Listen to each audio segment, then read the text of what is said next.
I just want to welcome you to the Art of Entrepreneurship, a panel discussion exploring where business and creativity meet and where they clash. So I'm Sharon Malone. I'm editor-in-chief of digitalentrepreneur.com, and I have the pleasure of bringing together three artists with experience navigating both the world of art and creativity, as well as entrepreneurship and business. We're going to kick it off with a round of introductions, and then we'll just jump right into our first topic of the day, which is unpredictability, burnout, and creative blocks. And Jeff, I'm putting you on the spotlight, and I'm going to ask you to come to the stage first and introduce yourself to the audience. Hi, everybody. My name is Jeff Beckham.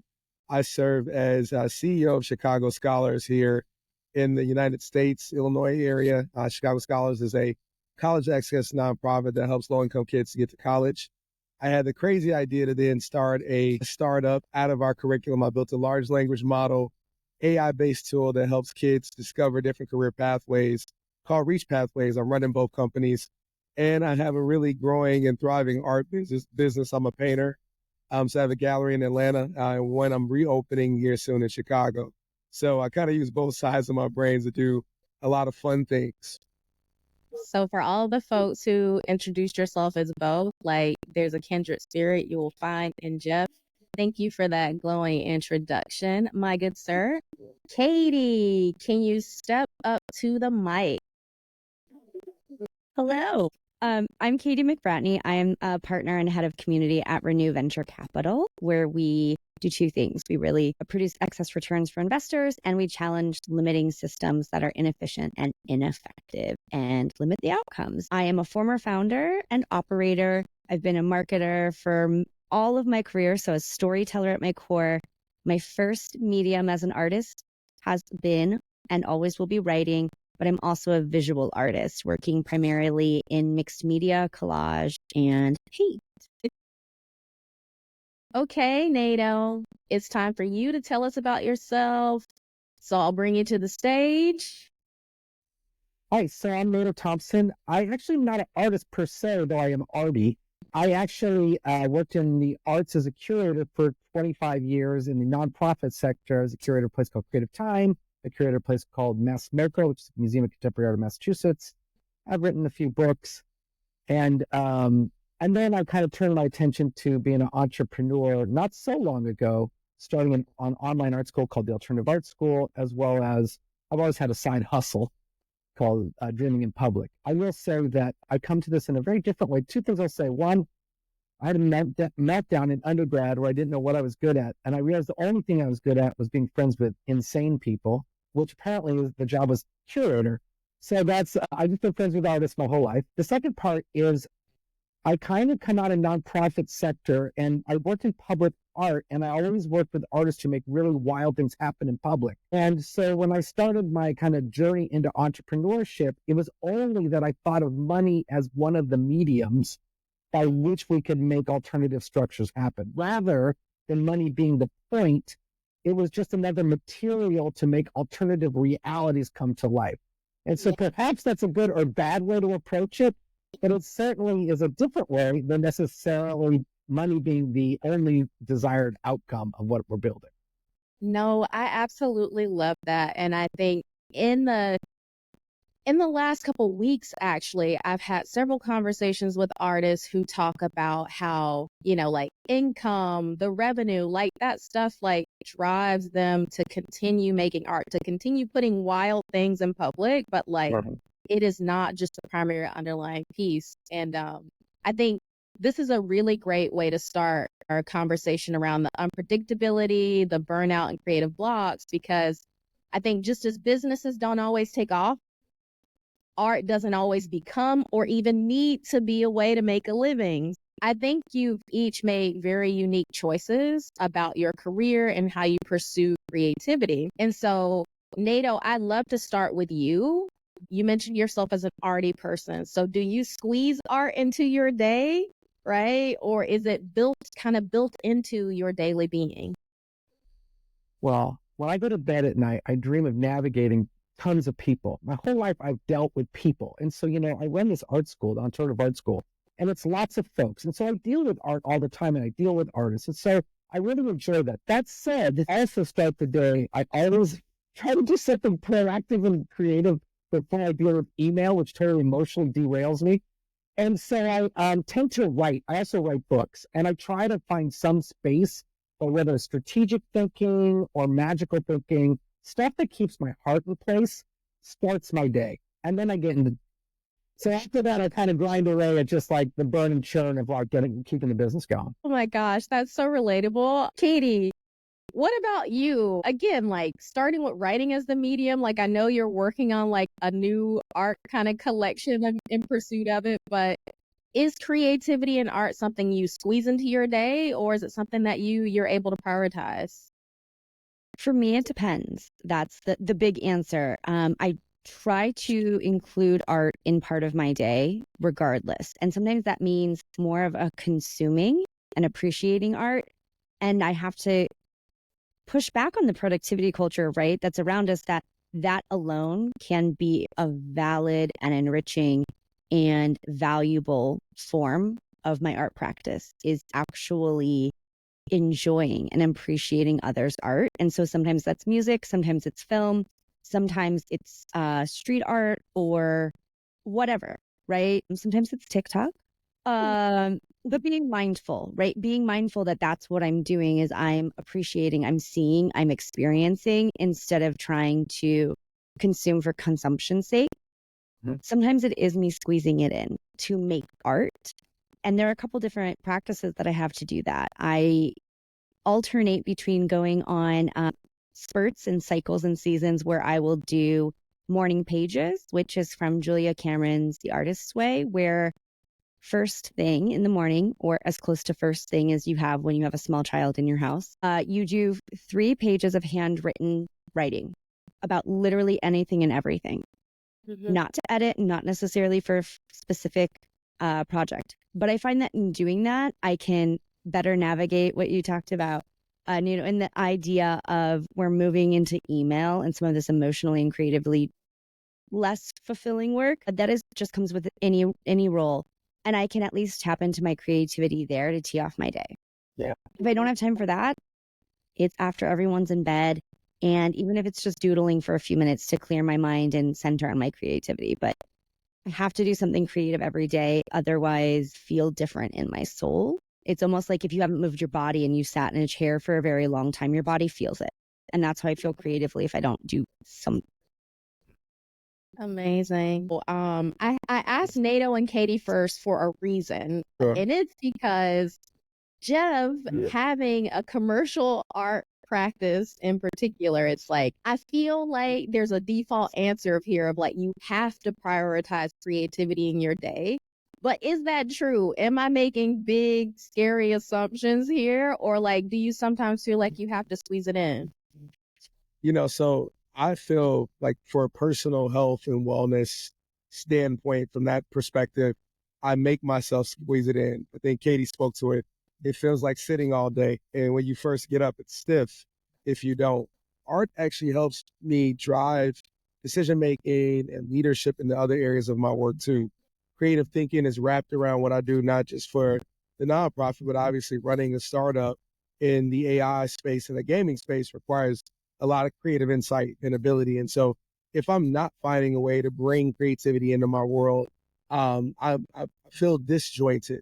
It's like, again, we're trying to exercise and you haven't stretched in months. And so even though I have a commercial practice, I've worked to not commoditize it, meaning that I think I mentioned this when we did the interview before, as I try to approach art and paint what I thought the community wanted, what my customers wanted, I never achieved that feeling of like, this is the thing that's tied to the innermost parts of me. The more I've leaned into just allowing space for creativity and intentionality to show up in my work, the better the pieces are and the more motivated I am to paint too. When I try to do I got to force myself to paint kind of deal, I lose motivation for the craft. And so I've really leaned into just being free, being open. Katie mentioned it. I sketch in the morning, and when I wake up, normally I'm doing something. Maybe it's a piece I want to do or something that's new, but it's allowed me to go through my day now where I feel a different level of energy, a different level of insight, and the emotional connection that's part of art. It allows me to tap into that place in a way that's not scripted, but really authentic. Yeah. Just to all of you, right? There's like art and creativity and kind of those pieces of passion in your daily life. But there's also taking care of business, right? It's like sitting in that seat as a founder, as a director, as a CEO. Um, and so I'm just curious about where might those things clash, right? Like where might your creativity or the like artistic expression of yourself clash with what you have to be doing for work day to day? Like Nato, it's a very different mindset, I'm sure, when you like put on your consultant hat and you're like, or you put on your curator hat than it is when you were thinking about like the absorption or, participation in art that's around you. Sure. I mean, I'll say, a few things. One, it's interesting what money does to people.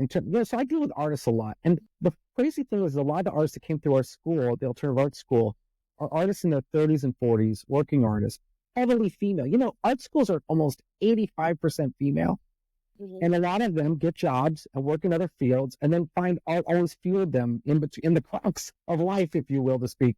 But what's interesting is sometimes I think people make art because the market isn't what they actually want to make art for. It stands in for a value system because it's unclear what else it could be for. So at the Yeah. school, I find when we talk about you can make art for your family, you can make art for your friends, you can make art. You don't have to make art for thousands of people. You can make art for a very specific group of people. It frees people up. I say that because sometimes I think we think we're doing stuff for money, but what we're really doing is trying to find a reason to do things we enjoy. And like that's just to say, art can be many things, not just a market, And in terms of the grinding it out kind of hat, I work in a field of utopians, the arts. And making hard decisions about what works for the bottom line is not only good for me and the school, it's good for artists to get a little clear. Because, in the arts, everyone's used to things being free. But we come from at least in the visual arts, we come from a very, what's the word for it? It's like patronized system. It's actually paid for by blue chip stuff sold in back rooms. So museums tend to be very discounted prices. Galleries are free to go see the art. And so artists often expect everything to be free, or if you sell the art, it sells for stuff you can't afford. Most artists can't even afford the prices they charge for their paintings. So what I mean to say is there's a real kind of odd relationship to money that's in the arts. At the school, we try to get things to be much more like a YMCA, where people pay into a system, which is just to say, I think in some ways the job here is it's not just me being clear about money, it's also getting my entire culture more clear about a system where we share commerce to support each other rather than just having high expensive art subsidize the rest of our culture. I hope that makes sense. Yeah, and deeply impassioned. I mean, Jeff, Katie, do either of you have anything to like add into that, particularly around again the managing the business strategy versus the creative expression? Yeah, I'll just yes and that with I believe that artists are inherently entrepreneurial because we are self-starters. We are self-motivated. We are figure-it-outers, whether or not you were formally trained, self-taught, a commercial artist, an artist who is sold, or someone who does it purely for enjoyment. We define artist, I think, as a culture, oftentimes directly to how much you have monetized being an artist. Mm-hmm. And I think we should challenge that. Yeah. And because artists are entrepreneurial in nature and we are creative, we can take liberties if we let ourselves and play with the structures of work and money and using capital, much like we said at the jump of this session. How is that another tool in our artist toolbox? Because we can wield it differently depending on our goal. And sometimes it is to make a profit. Sometimes it is to build a larger audience. Sometimes it is to build a practice or a life or to communicate an essential image or message. And those can be tangled up, they can be woven together, and they can just be one. And it's the artist's job, and I would say privilege, to be able to choose what that is for them. Yeah, I mean, you all hit it on the head. I think the quote that I keep hearing in my head is work to become and not to acquire. And the interesting thing about art is it is seen oftentimes, especially in certain circles, as a true commodity, is that the folks that we're creating for are trying to acquire. And as the artist creating, we should be working to become, right? The challenge in that is that you still have to pay your bills, you have to pay your people, shows and everything are expensive, just the day-to-day of it. But, which, as Katie said, can become entangled. But the more you think about the financial aspects of the industry as a tool, and not the actual goal, and you set, real goals around where you want your work to live and the message you want it to convey, the better you can create some boundaries around what dollars are and how you're going to use them in your practice. Our next topic of discussion comes from the chat. We've got Raven, who is asking, how do we explain the myth of the starving artist? Why we still want to pursue art to our friends and our family who don't understand us. So I think this is sometimes where that kind of division of responsibilities can come in between the business and the art side of things, as well as just like not being understood by the people around us. Does anyone want to chat to that like myth of the oh, go ahead, go for it, Jeff. So I was smiling because the only reason I didn't pursue art full time out of undergrad or high school is because my dad was like, don't be a broke artist.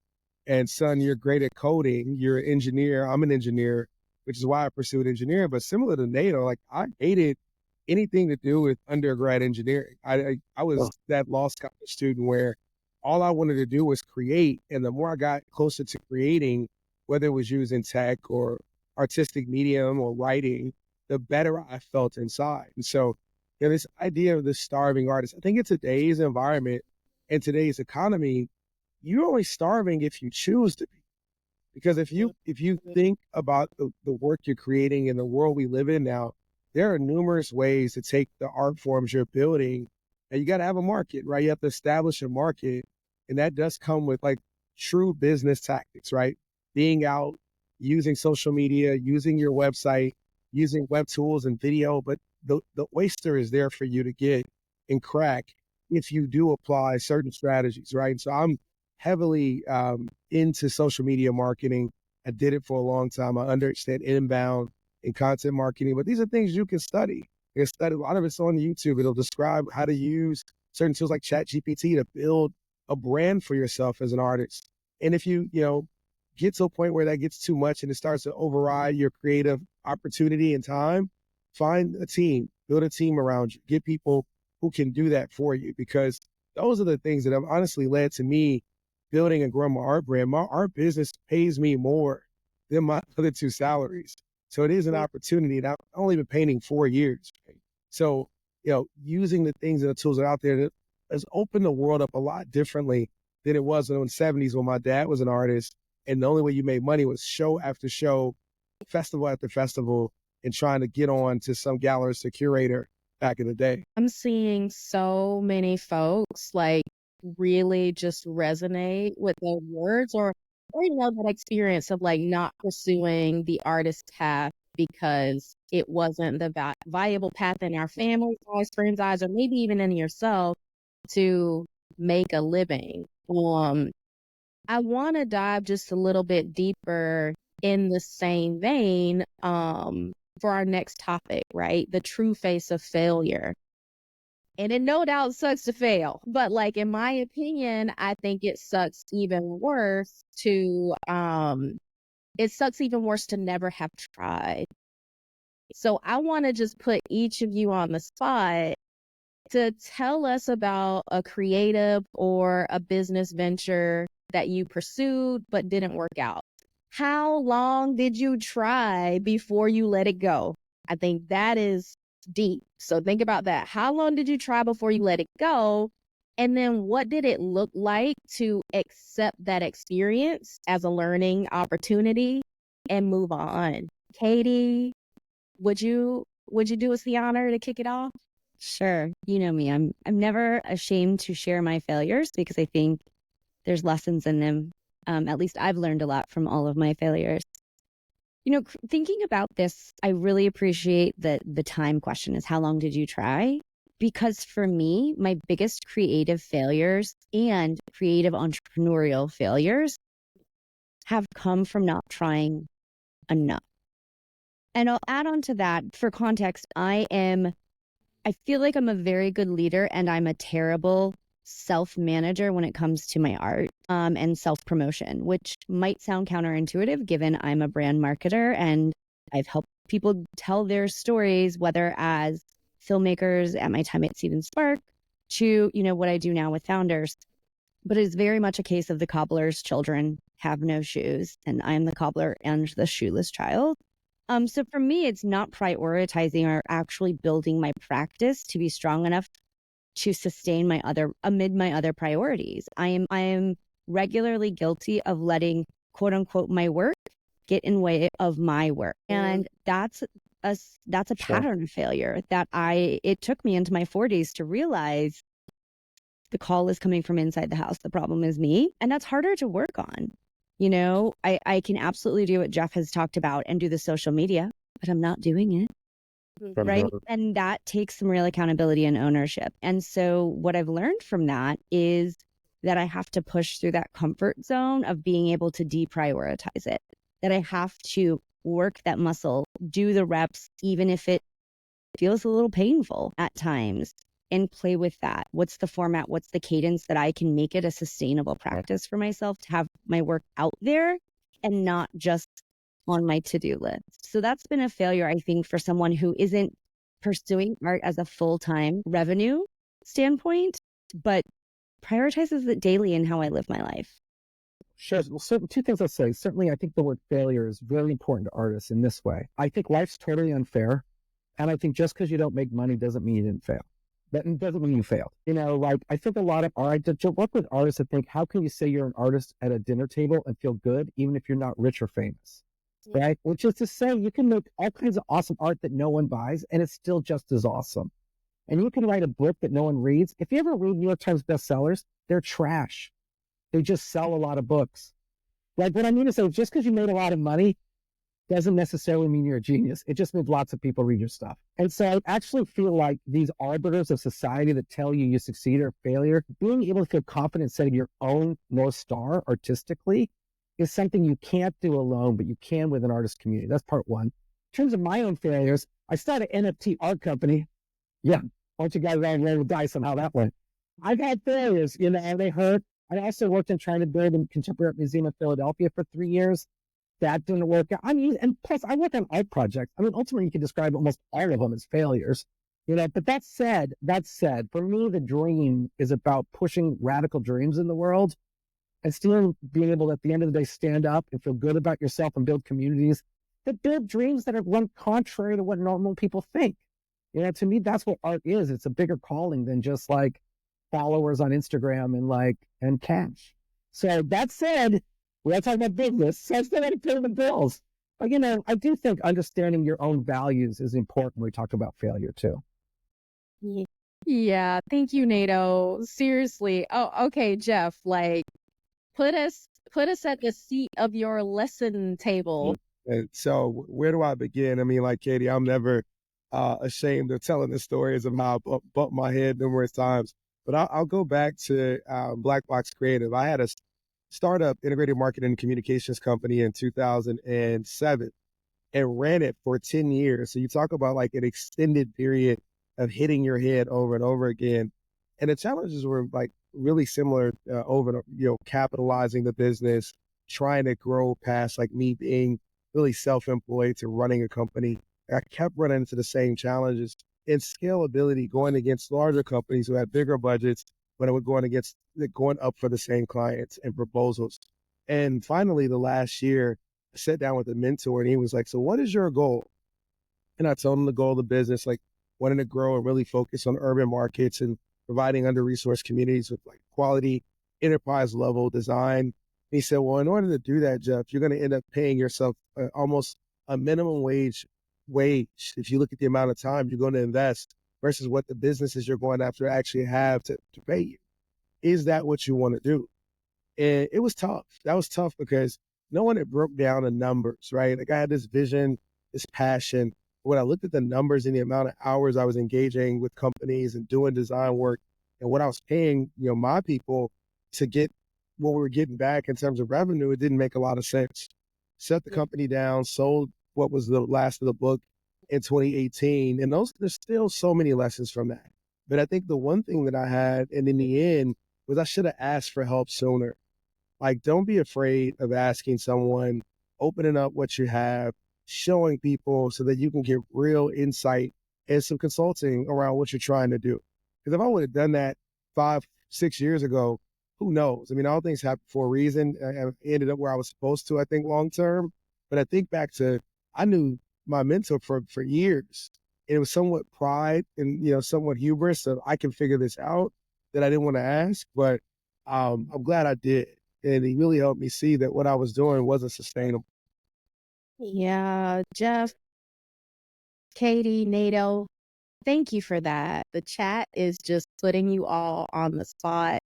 And I'm here for it if you're here for it. So first, are y'all up for the challenge of sharing a fresh wound? Fresh wound. Sure. Okay. Okay. So Kareem says it's easy to share stories about wounds that have already healed, but, can you intentionally share a story about a fresh wound? What was that surrounding it? And I'll just put one of you on the spotlight here so we can just manage time, because we've got another really big kind of theme of failure. And I want to make sure we round out on the people, passion, and profit portion of the panel. Sweet goodness, that's a lot of P's. So yeah, is one of you, like, are you just burning with a fresh wound, something you just got through or you're working through currently that you can share with us? I mean, this is it. I'm raising a $2 million seed round for a social impact venture that's owned by a nonprofit. Every day I'm told no by a funder. Every single day. I've done 100+ meetings. I've won all of the awards from South by Southwest Pitch, Milwaukee Summerfest Pitch, Catalyze, the Tools Prize, Generator, G Beta. We're in Black Ambition right now with Pharrell. Yet and still, all of those are great. But when it comes to the nuts and bolts of what funders are looking for, in particular VC capital, we're a tough model to support. And every time I'm told no by somebody that did sales for a long time, it hurts every single time.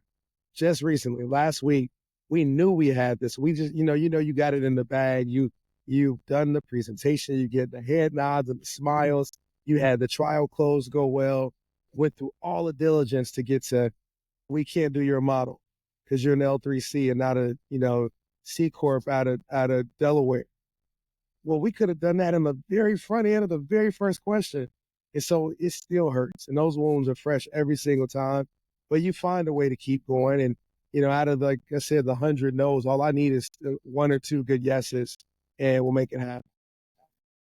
Thank you, Jeff, for that vulnerability there. I think, the key takeaway there is, even in the midst of a storm of success,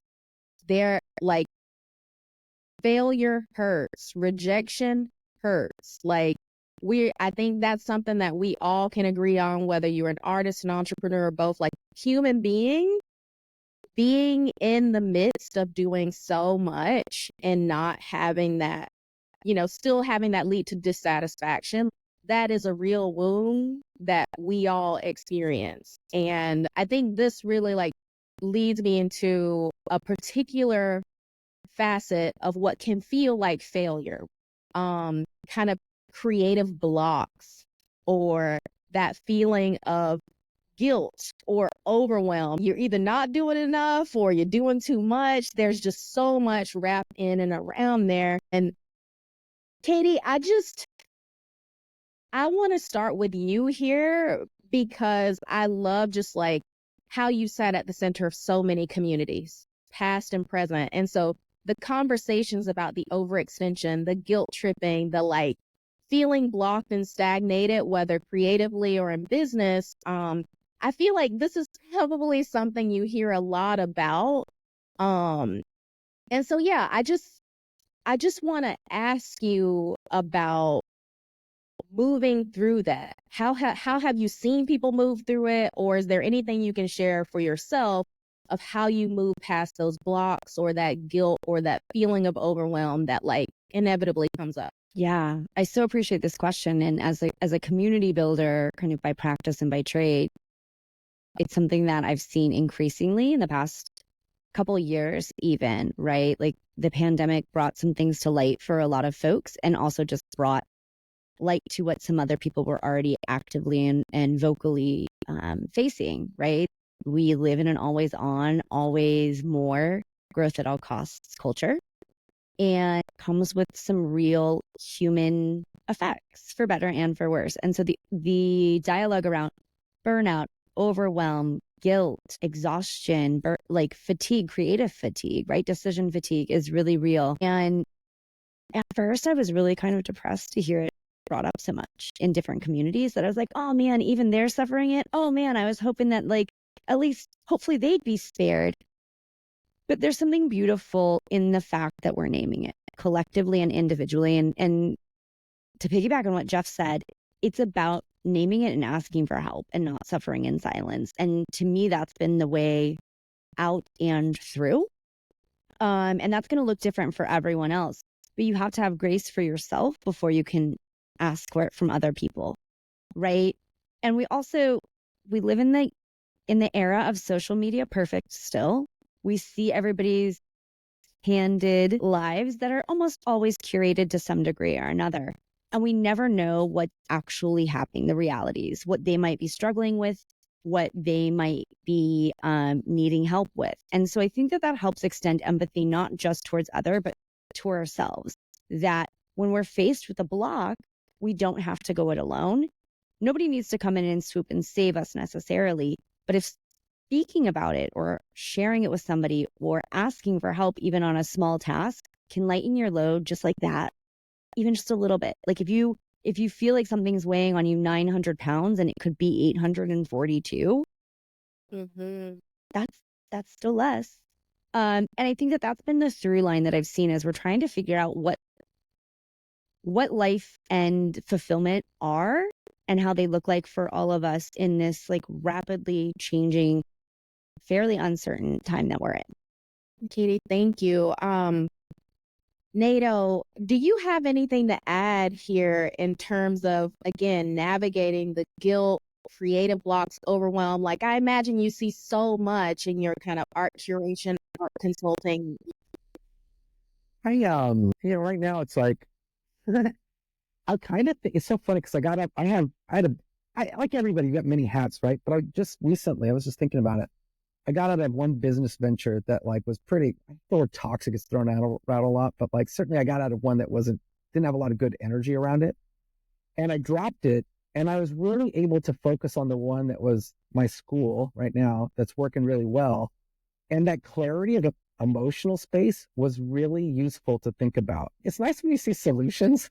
Like I was like, sometimes the ability to think strategically needs you to cut some noise out, so that you can actually, and also too, sometimes the solutions that are available to you are much more clear than you think. There's sometimes really crisp, easy solutions that you just need the kind of mental bandwidth of cutting the noise down to make the decision and then stick with them for a time. And I also find, like right now we just launched this at the school, we launched a membership model, kind of like I mentioned the YMCA for working artists around the world. So it's like people pay to be members. And what's really nice about that is now I'm just sitting there watching the data to come in. And I got to be patient. It's not like pivot. It's more like pivot, wait 3 months, see what the data is, and then figure out what's going on, rather than like, is it working, all this kind of stuff. But that kind of mental clarity required me to kind of clean up my emotional landscape, if that makes sense. It's hard to have 16 things going simultaneously. It's kind of like you got to pick your battle and then really zero in on it. So that's where I'm at right now, is like just kind of like really focused on this school, making sure that like the decisions we make, we stick with them, we watch the data come in, and then strategically pivot from there on. That exercise of sitting with the discomfort while you do it.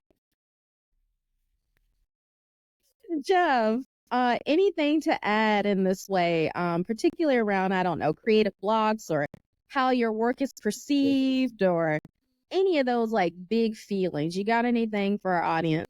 Yeah, just a quick ad, and it's real simple. Like I love Katie and the give yourself grace, because I think I share with you, Sharon. I had to take a month off from painting. Like I was, had a sabbatical from work to get 5 years. I thought, okay, I got this whole month. I'm gonna paint every day.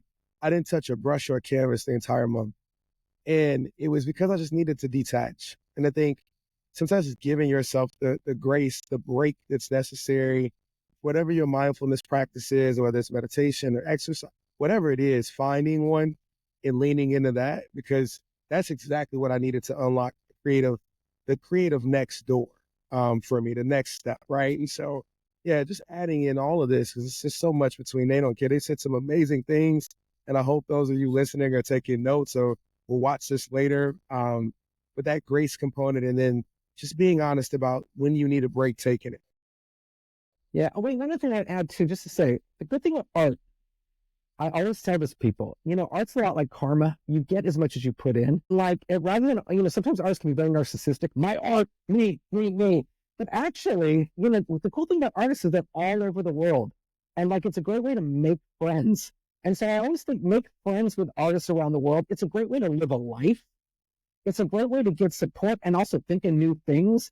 And so, and also like sometimes the best way to fuel yourself is to help another artist out. Rather than getting out of your own practice to kind of extend your family, think about other people, it actually ends up fueling yourself. So I feel like living an artistic life is also some ways of getting out of your own private world, is to be a more public version of yourself. Oh, oh, I am so enjoying this, and I think there you have it, folks. Some like really clear takeaways. Sometimes the solution is simple. Sometimes that solution can be taking a break and stepping back away from it, and other times like being in connection with others, making friends. We do have a few other questions that are coming up in the chat. Maybe we can kind of spiral these into my last question for you all. What do you believe is the most important skill for an artist to develop if they want to thrive as an entrepreneur? And then I'll just like give you some context here. It looks like Ashima is asking, like, can you make a career without getting a professional degree? Like, how much is talent? How much is skills? So if there's any way you want to touch in on that a bit in terms of like what's that most important thing to develop, feel free to go for it. And I'll ask Jeff to come up to the stage first as we begin to close out today's panel.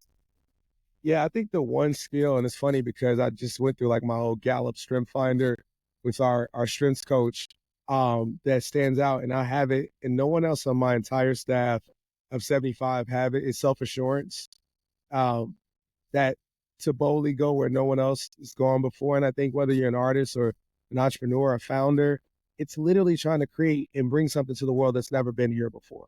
Yeah, you might be inspired, the elements have, but your piece, your business, your thing will be something that no one's done. And so that takes a lot of chutzpah, like a lot of belief in self to say, I'm going to do this way and I believe in it. That doesn't mean you don't take counsel. Doesn't mean you don't seek advice. But it means at the end of the day, you have to trust and rely on what's in you to create and go after that thing. I think the other answer to the question is, yeah, you can have a wonderful life without having the formal degree or formal education. Some people are immensely talented. For me, it took a mixture of both talent and formal training and effort, which for me, the multiplier has always been the effort that has allowed me to see and achieve most success in my life. I'm not, never have been the person that is like been able to pick up the thing and magically get good at it. I've always had to work or have a coach or a mentor to be trained. And adding another point to Nato, that's also brought in some of the best relationships in my life. When I've gone and sought training and gotten coaching and developed, whether it's friends or mentors, even Sharon, who we met when I was training on digital marketing at a conference almost 10 years ago. I was in a completely different field. Now we sit here together being able to do this, right? So yeah, I think there is an ability to do that, but you have to know who you are. And it goes back to that self-assurance component of understanding you, your skills, your ability, and leaning into that. Thank you, Jeff. Thank you, Katie. What you Yes. got for us? I see you. You're like vibrating. I could have hurt my neck if I nodded as much as I wanted to, along with what you said, Jeff. I agree with you. Like, as somebody who's not, I don't have a degree in art. That doesn't mean I haven't learned a few things. And it all comes down to the effort. Like, yes, and the effort. Like, you are the deciding factor, right, in what you're trying to do. And so the one thing that I had thought of before you talked, actually, before you shared yours, I feel like is a nice fit. And that's the idea of always do it on purpose. No matter what you're doing it on purpose. So sometimes that's play. I think sometimes when we think about building a career, even if it's more of like a side hustle kind of thing versus a primary role, when we think about that, it feels like work and not play.